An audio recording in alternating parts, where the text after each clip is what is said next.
오늘은 사도행전을 같이 보려고 해요. 미스터 바이블은 성경을 쉽게 보려고 합니다. 저는 개인적으로 책을 볼 때 목차를 보면 책이 무엇을 말하는지 가장 쉽게 알 수 있거든요. 때로는 나에게 필요한 부분이 무엇이 있는지를 확인할 때에도 목차를 보기도 해요. 그래서 그 파트만 읽고 정보를 얻기도 하죠. 성경의 목차라고 생각하시고 가벼운 마음으로 시청해 주셨으면 합니다. 오늘은 사도행전을 보려고 합니다.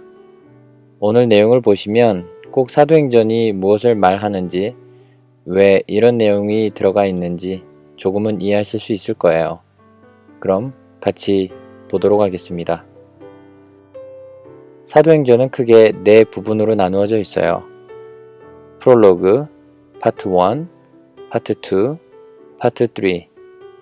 첫 번째 서문에서는 성령에 대해서 말하고 있어요.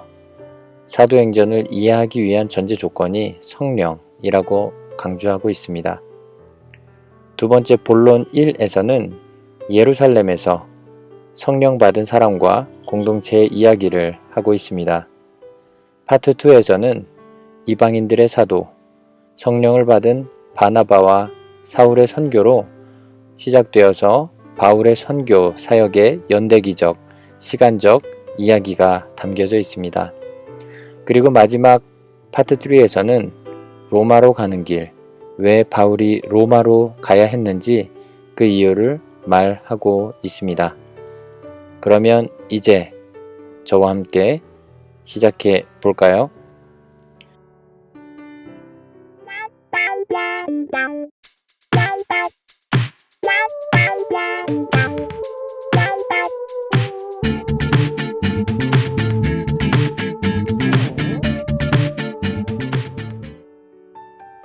사도행전 서문. 데오빌로는 오랜 친구 의사 누가에게 이미 편지 한 통을 받았습니다.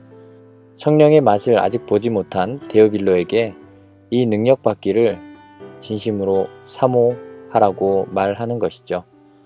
우선 지난 편지의 감동을 이어서 전하기 위해서는 승천하기 전에 내가 마지막으로 말하는 것은 성령을 너희가 받으면 능력이 생기는데 그 거룩한 능력을 힘입어서 이곳 예루살렘에서부터 온 유대와 사마리아 그리고 땅끝까지 나의 증인이 될 것이다 라는 예수님의 명령을 다시 상기시키고 있어요.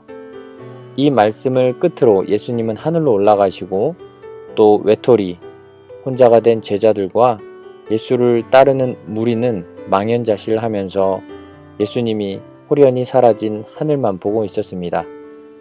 그때 흰 옷 입은 두 사람이 그 무리에게 말합니다. 이 사람들아, 너희가 지금 본 그대로 올라가신 예수님 그대로 다시 오실 거야 라고 말했습니다. 여기까지가 사도행전의 서론입니다. 참 멋진 서론인 것 같아요. 끝난 것 같지만 무언가를 기다리게 또 아쉽게 만드는 드라마의 첫 장면인 것 같습니다.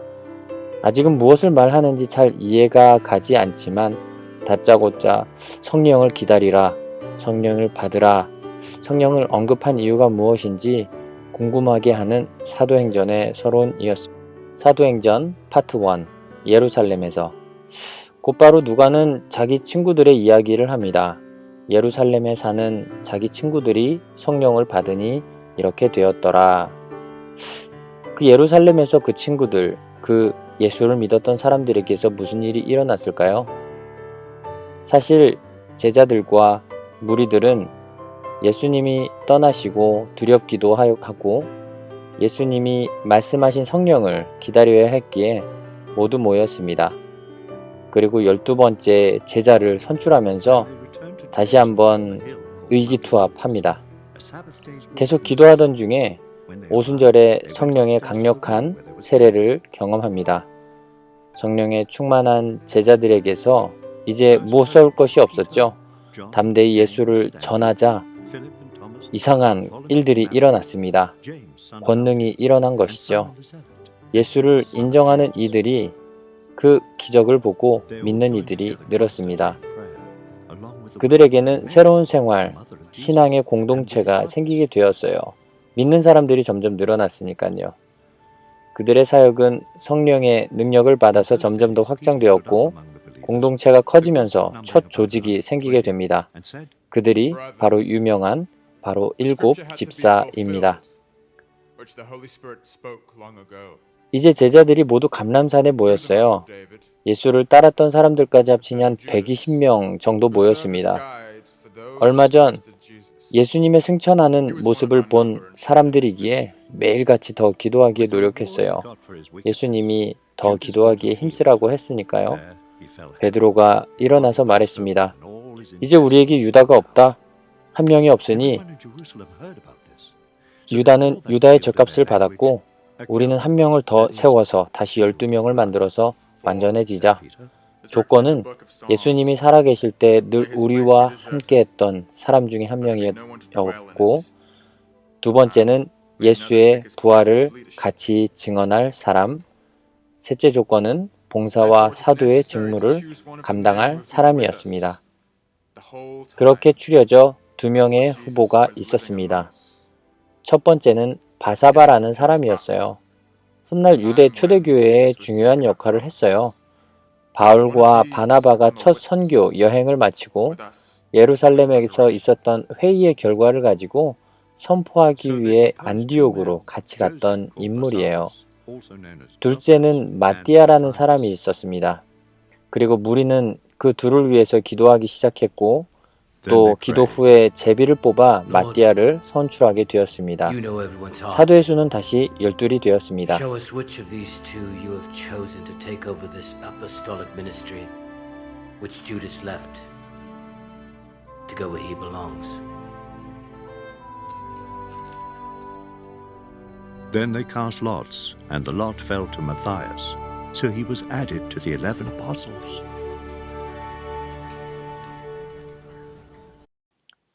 오순절. 이 절기는 두 가지 의미가 있어요. 하나는 농업적인 것이고 다른 하나는 역사적인 의미를 가지고 있어요. 유대의 연례적인 3번의 추수 절기 중 가운데 77절 또는 오순절이라고 불렀어요. 추수가 시작되고 50일이라는 상징적인 날에 지켜졌기 때문에 오순절이라고 불렀어요. 50일째 되니까요. 신구약 중간 시기가 끝날 무렵에 그날을 또 시내산에서 율법을 부여받은 기념일로 지키기 시작했다고 기록이 있어요. 초대교회 시기에 크리소스토미 오순절에 대해서 이렇게 설교했어요. 말씀에 낫을 댈 때가 다가왔다. 왜냐하면 여기에서 날카로운 나를 지닌 낫과도 같이 성령께서 내려오셨기 때문이다. 이렇게 이날에 성령 충만한 오순절을 설명하고 있습니다. 사도와 예수 공동체가 한 곳에 모여서 기도했습니다. 그때 불의 혀처럼 갈라지는 것들이 그 사람들에게 보였는데 각각 사람 위에 하나씩 임했어요. 그들이 다 성령의 충만함을 받게 되었습니다. 그리고 그들은 성령이 하는 말을 다른 언어로 말하게 되었어요. 그 광경을 지켜본 사람들, 유대인들도 있었지만 또 다른 지역에서 온 외국 사람들도 그것을 지켜보고 있었어요. 먼저 그 이상한 상황에 놀랐어요. 왜냐하면 그들이 자신들의 언어로 하나님의 큰일을 말하고 있는 것을 보고 놀라게 된 것이죠. 또 어떤 이들은 비웃으면서 단지 술 취한 사람이야, 그런 무리들이네, 그냥 지나갔습니다. 이날 성령에 충만한 성령에 취한 베드로는 용감하게 나가서 복음을 전합니다. 너희가 회개하고 예수의 이름으로 세례를 받고 너희의 죄를 용서를 받으십시오. 그러면 성령을 선물로 받을 것입니다. 이것이 하나님이 우리 모두에게 하신 약속입니다. 베드로는 세상에 대한 이 담대한 선전포고, 이 선전포고 같은 설교로 3,000명의 사람이 예수를 영접하고 물로 세례를 받았습니다. 성령에 충만한 베드로 또 요한은 또 다른 제자들은 두려울 것이 없었습니다. 그리고 예수의 가르침을 전하고 다시 오실 것을 사람들에게 알려야겠죠. 이것이 성령의 능력이었습니다. 이제 이들은 마가의 다락방에 말도 안 되는 성령의 능력을 보았어요. 맛보았죠. 그것을 행하는 베드로와 요한을 보게 되었습니다. 더 사모하는 사람들이 모여서 그룹을 형성하게 되었어요. 그 무리는 성령의 능력을 받게 되었고, 첫 번째는 하나님의 말씀을 전하게 됩니다. 두 번째는 신앙, 그 믿음의 공동 생활을 하게 됩니다. 더 기도해야 하고 또 서로를 보호해야 했기 때문이죠. 그로 인해서 자급자족을 하는 과정에서 우리가 잘 아는 아나니아와 삽비라의 사건이 벌어지게 됩니다. 아나니아와 삽비라도 그 공동체의 일원으로 책임감을 느끼고 자신의 소유를 모두 팔아 제자들과 공동체에게 왔습니다. 그런데 문제는 이 부부는 아직 재물의 미련이 남아 있었어요. 모두를 드리지 못하고 일부만 가져오게 된 것이에요.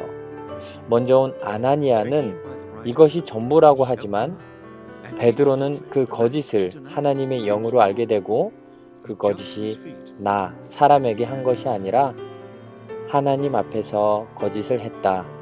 그 자리에서 아나니아는 죽게 되었습니다. 얼마 뒤 아내 삽비라가 오지만 역시 거짓말을 하게 되고 남편 아나니아와 같은 일을 겪게 됩니다.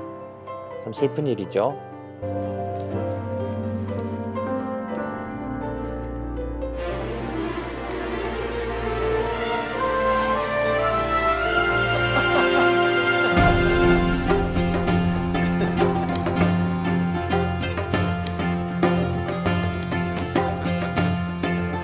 Then he went with them to the temple courts, walking and jumping and praising God.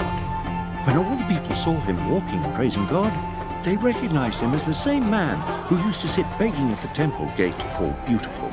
And they were filled with wonder and amazement at what 제자들을 중심으로 예수 그리스도를 이제 구세주로 믿는 무리들이 엄청나게 늘어난 것이죠. 7명의 사람을 세우게 됩니다. 조건이 있었는데요. 첫 번째는 성령과 지혜가 충만한 사람, 두 번째는 칭찬받는 사람입니다. 그들이 하는 일은 공동체와 예수 믿는 사람들의 질서를 지켜주는 일을 맡게 되고 또 복음을 전하게 됩니다. 그렇게 해서 뽑힌 7사람이 이렇습니다.